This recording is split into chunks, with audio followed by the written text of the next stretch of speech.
Hello हाम्रो साथीहरु नमस्कार है सबैजनालाई। के छ आरामै हुनुहुन्छ होला? म पनि ठीक छु। अनि दशैंको माहौल चलिरहेको छ अहिले। अब दशैं आउन पनि धेरै दिन छैन, आज 10 तारिक गइसक्यो। अब 6 दिन मात्रै छ दशैं आउन पनि। म पनि दशैंमा घरतिर नजाने विचार गरे अहिले। त्यही पनि अझै फिक्स छैन, 2-3 दिनमा हिँड्न नि सक्छ। अनि टिको छ कि छैन तपाईहरुको? हाम्रो चाहिँ टिको चाहिँ छ।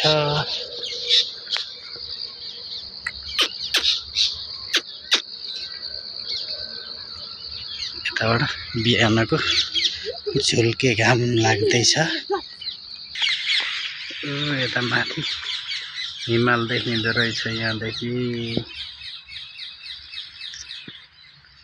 वाउ, बिहान त्यति क्लियर देखेको छैन। ओ त्यता देख्न सक्नुहुन्छ माउन्टेन भ्यू।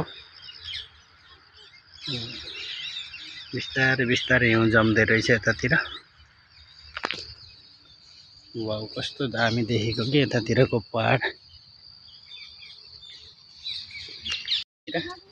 सूर्यको किरण उदाइरहेको छ बिहानको 6 बजे। अनि गएर यतातिर देख्न सकिन्छ। वाउ, कस्तो दामी हिमालहरु बिहानै बिहानै टलक्क टल्किरहेको हिमालहरु। वाउ, क्या दामी।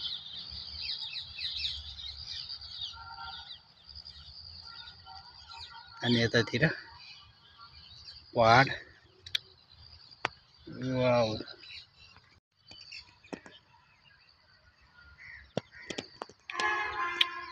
यहाँ चाहिँ बकुला।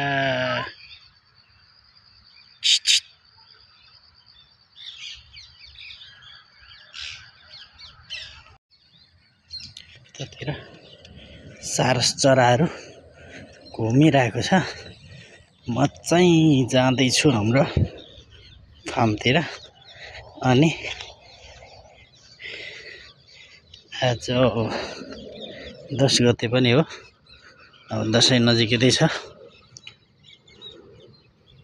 हाम्रो विदेशी दाजुभाइहरू यता आउनु हुँदैछ नेपालतिर दशैंहरू मनाउन। एकदमै प्लेनर आइरहेको छ। मौसम भने आज एकदम क्लियर छ। बाहिर चराचुरुङ्गीको आवाजहरू चिटचिट चिटचिट गर्दै म चाहिँ जान लागिरहेको छु। कस्तो मजाले सुन्नेको आवाज यो चराचुरुङ्गीको। उतातिर पहाडमा आज चाहिँ पहाड पनि पुरै क्लियर देखेको छ, हुस्सु लागेको छैन। हामी 2 जना फार्मतिर जान लागिरहेको छौँ आज। हिजो अस्ति 2-3 दिन चाहिँ म गएन।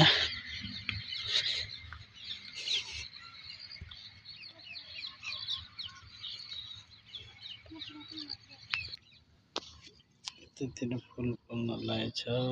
दशैं पनि आउन लाग्यो। हाम्रो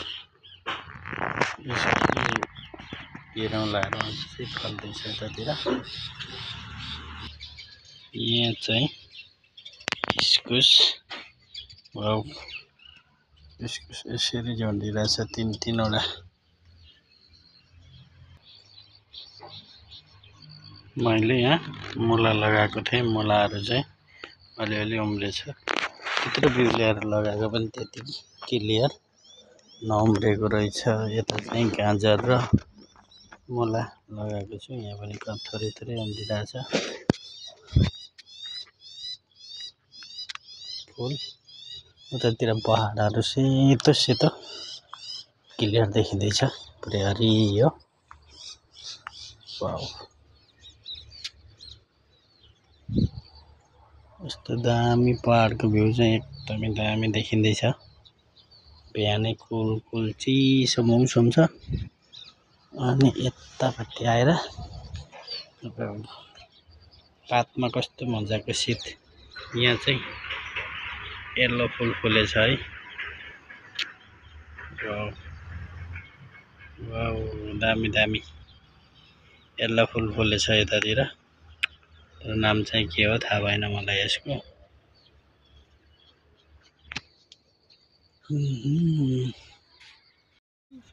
भित्र भित्र फल्दो रहेछ है यहाँ फलेछ यता फलेछ अनि यतातिर फलेछ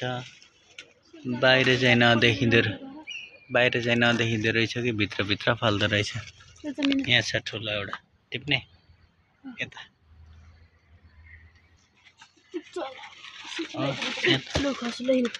यहाँ त मस्तै फले रहेछ त भित्र भित्र